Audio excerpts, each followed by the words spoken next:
오늘 영상은 많은 분들이 정확한 말로 설명하지 못하는 증상에서 시작합니다. 머리가 멍하다. 정신이 또렷하지 않다. 생각이 한 박자 늦다. 아프다고 말하기도 애매하고 어지럽다고 하기도 부족한 이 느낌. 그래서 대부분 이렇게 넘깁니다. 나이 들어서 그렇겠지. 잠을 덜 자서 그런가 보다. 요즘 스트레스가 많아서. 오늘은 이 머리 멍함이 단순한 기분 문제인지 아니면 몸 안에서 실제로 벌어지는 변화인지 차분하게 풀어보려 합니다. 이 영상은 질병을 진단하는 영상이 아닙니다. 겁을 주기 위한 영상도 아닙니다. 다만 병원에 가기 전 단계에서 몸을 이해할 수 있도록 돕는 이야기입니다. 먼저 분명히 말씀드릴게요. 머리가 멍해진다고 해서 곧바로 뇌에 문제가 있다는 뜻은 아닙니다. 하지만 아무 이유 없이 반복된다면 몸 전체의 흐름을 한 번쯤 점검해 볼 필요는 있습니다. 뇌는 혼자 일하지 않습니다. 산소, 혈액, 영양, 호르몬, 수면 리듬.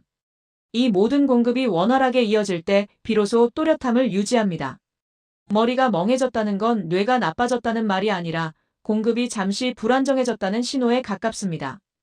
가장 흔한 원인부터 보겠습니다. 첫 번째는 혈류 속도의 문제입니다. 혈관이 예전보다 탄력을 잃으면 뇌로 가는 혈액의 흐름도 부드럽지 않게 됩니다. 이때 뇌는 필요한 만큼의 산소를 제때 받지 못하게 되고 그 결과 멍한 느낌이 나타납니다. 특히 이 멍함은 아침에 심하거나 오래 앉아 있다가 일어날 때, 식사 후에 잘 느껴집니다. 이 시간대는 혈류 조절이 필요한 순간이기 때문입니다. 두 번째는 회복의 문제입니다. 밤에 충분히 잤다고 느끼는데도 아침에 머리가 맑지 않다면 수면 시간보다 수면의 질을 살펴야 합니다. 회복이 덜 된 상태에서는 뇌가 하루 종일 절전 모드로 일하게 됩니다. 그래서 큰일을 하지 않았는데도 쉽게 피로해지고 집중이 오래 가지 않습니다. 세 번째는 몸 전체 리듬의 문제입니다. 머리는 멍한데 손발이 차거나 몸이 무겁고 속이 더부룩한 느낌이 함께 온다면 이건 뇌만의 문제가 아닙니다. 몸 전체 순환과 대사가 조금 느려졌다는 신호입니다. 이 지점에서 많은 분들이 카페인을 찾습니다. 일시적으로는 정신이 드는 것처럼 느껴질 수 있습니다. 하지만 흐름이 회복되지 않으면 멍함은 다시 돌아옵니다. 중요한 질문을 하나 드리겠습니다. 머리가 멍할 때 쉬면 나아지나요? 아니면 쉬어도 계속 비슷한가요? 쉬어도 회복이 느리다면 이건 단순 피로가 아니라 회복 시스템 자체가 조금 느려졌다는 뜻일 수 있습니다. 이 단계에서 중요한 건 억지로 정신을 끌어올리려 하지 않는 것입니다. 머리 멍함은 뇌의 문제가 아니라 몸이 보내는 속도 조절 신호입니다. 지금 속도가 빠르다. 조금 낮춰달라.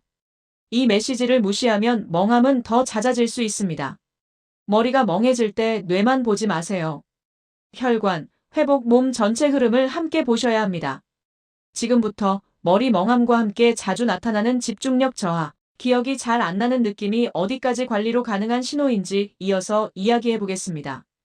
오늘도 내 몸이 보내는 속도, 신호를 조금 더 존중해 보세요. 그 선택이 내일의 또렷함을 만듭니다. 대부분 이렇게 느끼십니다. 책을 읽어도 글자가 잘 안 들어오고 TV를 보다가도 내용이 이어지지 않고 사람 이야기를 듣다가 중간에 놓치는 순간이 늘어납니다. 이때 흔히 드는 생각은 이겁니다. 기억력이 나빠졌나? 머리가 예전 같지 않다. 하지만 실제로는 기억력보다 먼저 무너지는 것이 집중력입니다. 집중력은 뇌의 능력이 아니라 뇌가 안정적으로 일을 할 수 있는 환경에서 먼저 결정됩니다. 조금만 설명해 볼게요. 집중이 잘 된다는 건 뇌가 한 가지 일에 에너지를 계속 유지할 수 있다는 뜻입니다. 그런데 혈류가 불안정하거나 산소 공급이 일정하지 않거나 몸이 회복되지 않은 상태라면 뇌는 오래 집중할 여유가 없습니다. 그래서 가장 먼저 집중을 끊어버립니다. 이건 뇌가 나빠져서가 아니라 뇌가 스스로를 보호하는 방식입니다. 특히 중장년 이후에는 이 현상이 더 잘 나타납니다.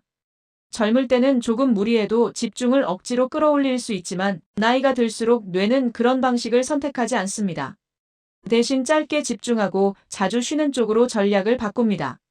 이 변화를 이해하지 못하면 스스로를 더 몰아붙이게 됩니다. 왜 이렇게 집중이 안 되지? 예전엔 이 정도는 했는데. 이 생각이 반복되면 스트레스는 커지고 집중력은 더 떨어집니다. 여기서 중요한 포인트가 하나 있습니다. 집중력이 떨어질 때 같이 나타나는 몸의 신호를 살펴보셔야 합니다. 손발이 차가워진다. 어깨나 목이 쉽게 굳는다. 눈이 금방 피로해진다. 잠깐 앉아 있어도 몸이 무겁다. 이런 신호들이 함께 온다면 집중력 문제는 뇌의 문제가 아니라 순환과 회복의 문제일 가능성이 큽니다. 특히 오후가 되면 집중력이 급격히 떨어지는 분들이 많습니다. 이건 의지 부족이 아니라 오전에 이미 에너지를 다 써버렸다는 뜻입니다. 이 상태에서 커피나 자극으로 버티면 잠깐은 괜찮을 수 있습니다. 하지만 그 대가는 저녁 피로와 밤잠질 저하로 돌아옵니다. 그래서 집중력을 회복하려면 머리를 다루기 전에 몸의 조건을 먼저 바꿔야 합니다. 오래 집중하려 하지 말고 짧게 집중하고 자주 풀어주는 방식이 지금 몸에는 더 맞을 수 있습니다. 이건 후퇴가 아니라 전략 변화입니다. 집중력이 먼저 떨어진다는 건 아직 회복의 여지가 있다는 뜻입니다. 기억력까지 떨어졌다는 느낌이 들기 전 지금이 바로 흐름을 조절할 시기입니다. 이제 집중력 저하와 함께 나타나는 기억이 잘 안 나는 느낌이 어디까지 관리 신호이고 어디부터 확인이 필요한지 이어서 이야기해 보겠습니다. 오늘은 집중이 안 되는 나를 나무라지 마세요. 그건 게으름이 아니라 몸이 보내는 요청일 수 있습니다. 그 신호를 존중하는 순간 머리는 다시 숨 쉴 공간을 얻게 됩니다.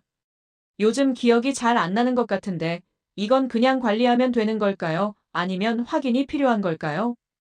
이 질문은 굉장히 중요합니다. 왜냐하면 이 경계에서 불필요한 걱정과 늦은 대응이 동시에 생기기 때문입니다. 먼저 분명히 말씀드릴게요. 기억이 가끔 안 난다고 해서 바로 문제가 있다는 뜻은 아닙니다. 특히 중장년 이후에는 기억력의 형태 자체가 달라집니다. 젊을 때는 한 번에 빨리 저장하고 빨리 꺼내 쓰는 방식이었다면 나이가 들수록 저장 속도는 느려지고 대신 익숙한 정보는 더 안정적으로 유지되는 쪽으로 전략이 바뀝니다.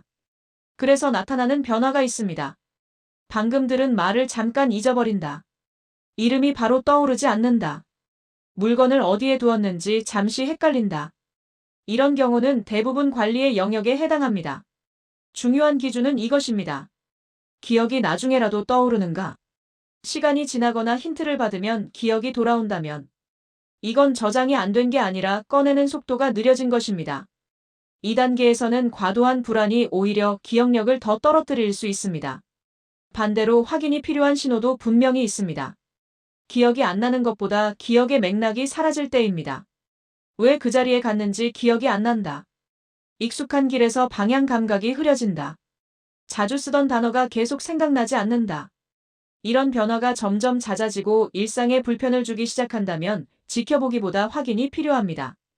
여기서 중요한 점은 하루 이틀의 문제가 아니라 흐름입니다.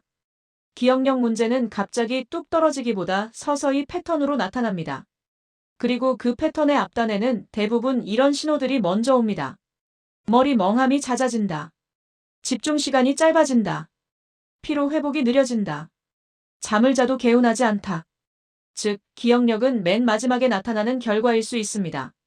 그래서 이 시기에는 기억력만 붙잡고 고민하기보다 앞단의 신호를 관리하는 것이 훨씬 중요합니다. 기억을 살리는 가장 현실적인 방법은 억지로 외우는 게 아닙니다. 뇌가 안정적으로 일할 수 있는 조건을 다시 만들어주는 것입니다. 충분한 회복, 지나치지 않은 자극, 몸 전체 순환의 안정. 이 조건이 갖춰지면 기억은 생각보다 빨리 회복됩니다. 기억이 가끔 안 나는 건 관리 신호일 수 있습니다. 하지만 맥락이 사라지고 일상이 흔들리기 시작한다면 확인이 필요합니다. 이 두 가지를 구분할 수 있다면 불필요한 걱정도 줄고 필요한 대응은 늦지 않게 할 수 있습니다. 지금부터 기억력 저하를 뇌 문제로만 보지 말아야 하는 이유, 그리고 혈관과의 연결에 대해 조금 더 깊이 이야기해 보겠습니다. 잊어버리는 나를 너무 몰아붙이지 마세요. 그건 실패가 아니라 몸이 속도를 바꾼 결과일 수 있습니다. 그 신호를 이해하는 순간 관리의 방향도 달라집니다. 많은 분들이 기억이 예전 같지 않다고 느끼는 순간 가장 먼저 떠올리는 건 뇌입니다. 하지만 실제로는 뇌가 나빠지기 전에 환경이 먼저 바뀌는 경우가 훨씬 많습니다. 그 환경의 핵심이 바로 혈관입니다. 뇌는 우리 몸에서 가장 많은 에너지를 쓰는 기관입니다. 하지만 스스로 에너지를 만들지는 못합니다. 혈관을 통해 공급받을 뿐입니다. 그래서 혈관 흐름이 흔들리면 뇌의 성능도 함께 흔들립니다. 이때 나타나는 변화는 아주 조용합니다. 갑자기 기억이 사라지는 게 아니라 생각이 느려지고 집중이 짧아지고 머리가 자주 멍해집니다. 이 신호들이 쌓인 뒤에야 기억력이 떨어진 것 같다는 느낌이 생깁니다. 그래서 기억력 저하는 뇌의 시작점이 아니라 결과일 수 있습니다. 특히 중장년 이후에는 혈관 탄력이 자연스럽게 감소합니다. 이 변화는 눈에 보이지 않게 진행되기 때문에 증상이 나타나기 전까지는 알기 어렵습니다. 손발이 차가워지고 아침 회복이 느려지고 머리가 맑지 않은 시간이 늘어나는 이유도 이 흐름 안에서 볼 수 있습니다. 여기서 중요한 질문을 하나 드리겠습니다. 기억이 안 날 때 머리가 더 멍해지지 않나요? 몸이 더 피곤해지지 않나요? 이런 반응이 함께 온다면 그건 뇌만의 문제가 아닙니다. 뇌가 쓸 수 있는 에너지의 양과 속도가 함께 떨어졌다는 신호입니다. 2단계에서 흔히 하는 실수가 있습니다. 뇌 훈련만 늘리는 것입니다. 물론 자극은 필요합니다. 하지만 공급이 불안정한 상태에서 자극만 늘리면 피로는 더 빨리 쌓입니다. 그래서 이 시기에는 뇌를 훈련하기보다 뇌가 일하기 좋은 조건을 먼저 만들어야 합니다. 혈관이 부드럽게 열리고 회복이 제때 이루어지고 몸의 리듬이 안정될 때 기억은 자연스럽게 따라옵니다. 기억력 저하는 뇌의 실패가 아니라 환경의 변화일 수 있습니다. 그 환경을 다시 정돈하면 기억은 생각보다 오래 유지될 수 있습니다.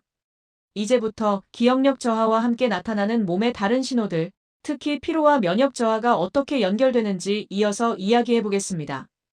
기억이 잘 안 나는 자신을 두려워하기보다 몸 전체의 흐름을 한 번 더 돌아보는 하루가 되시길 바랍니다. 그 관점 하나가 관리의 방향을 바꿉니다. 많은 분들이 이렇게 느낍니다. 요즘 기억이 잘 안 나.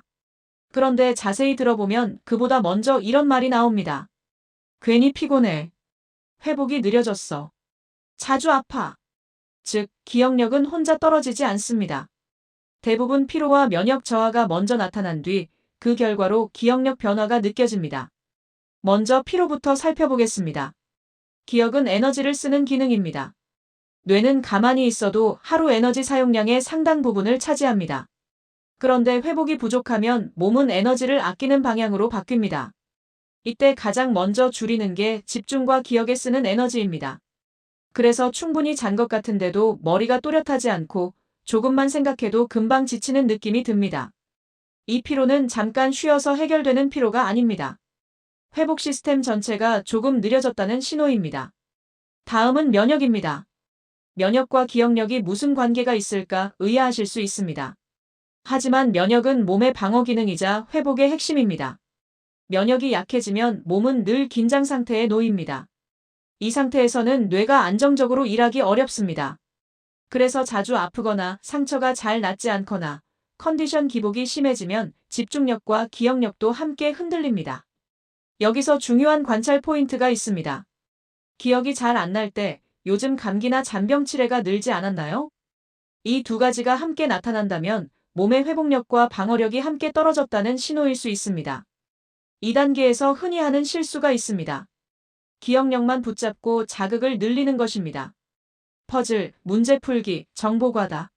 물론 도움이 될 수는 있습니다. 하지만 회복이 따라주지 않으면 오히려 피로를 더 쌓을 수 있습니다. 이 시기에는 뇌를 단련하기보다 몸을 회복시키는 쪽이 훨씬 효율적입니다. 충분한 휴식, 과하지 않은 일정, 몸을 덜 소모하는 하루. 이런 선택들이 쌓여야 기억도 다시 여유를 찾습니다. 기억력이 떨어질 때 먼저 무너지는 건 의지가 아닙니다. 피로 관리, 면역 균형, 회복 리듬입니다. 이걸 바로잡지 않으면 기억력만 붙잡고 애써도 변화는 더디게 옵니다. 마지막으로 이 모든 이야기를 정리해서 지금부터 실천할 수 있는 기억력 관리 루틴을 차분하게 정리해드리겠습니다. 기억이 안 나는 나를 책망하지 마세요.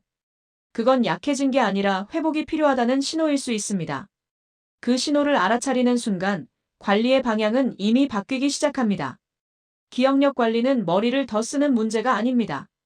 뇌가 일하기 좋은 하루를 어떻게 만들어주느냐의 문제입니다. 먼저 아침입니다. 아침에 눈을 떴을 때 머리가 맑지 않다고 해서 억지로 정신을 끌어올릴 필요는 없습니다. 아침은 뇌를 깨우는 시간이 아니라 몸의 흐름을 여는 시간입니다.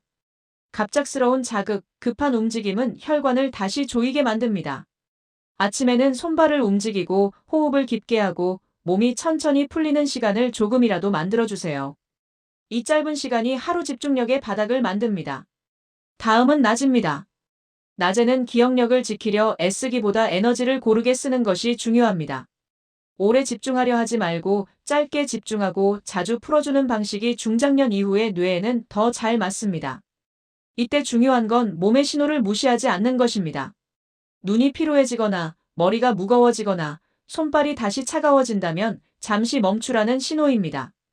이걸 무시하고 버티면 저녁에 피로가 몰려옵니다. 저녁으로 넘어가 보겠습니다. 저녁은 기억을 만드는 시간이 아니라 회복을 준비하는 시간입니다. 늦은 시간까지 이어지는 정보 자극은 뇌를 계속 일하게 만들고 그 결과 다음날 기억력에 부담을 줍니다. 저녁에는 하루를 정리하는 선택이 필요합니다. 조용한 환경, 느린 식사, 긴장을 풀어주는 루틴은 뇌에게 이제 쉬어도 된다는 신호를 보냅니다. 마지막은 밤입니다. 기억력은 잠드는 순간이 아니라 잠든 이후에 회복됩니다. 밤에 깊게 쉬지 못하면 다음날 기억을 꺼낼 여유가 사라집니다. 수면 시간보다 중요한 건 잠들기 전의 상태입니다. 몸과 마음이 계속 깨어 있다면 회복은 시작되지 않습니다. 그래서 밤에는 하루를 잘 버텼다는 안도감이 필요합니다. 이 영상에서 가장 전하고 싶은 말은 이것입니다. 기억력은 붙잡을수록 달아나는 것이 아니라 놓아줄수록 돌아오는 기능입니다. 억지로 관리하려 하지 말고 뇌가 쉴 수 있는 조건을 하나씩 만들어주세요. 그러면 기억은 생각보다 오래, 생각보다 안정적으로 우리 곁에 머뭅니다. 지금까지 함께 해주셔서 진심으로 감사합니다. 영상이 마음에 드셨다면 좋아요와 구독을 부탁드립니다. 오늘도 내 몸을 몰아붙이지 않고 존중하는 하루 보내시길 바랍니다. 그 선택이 가장 좋은 기억을 지켜주는 방법입니다.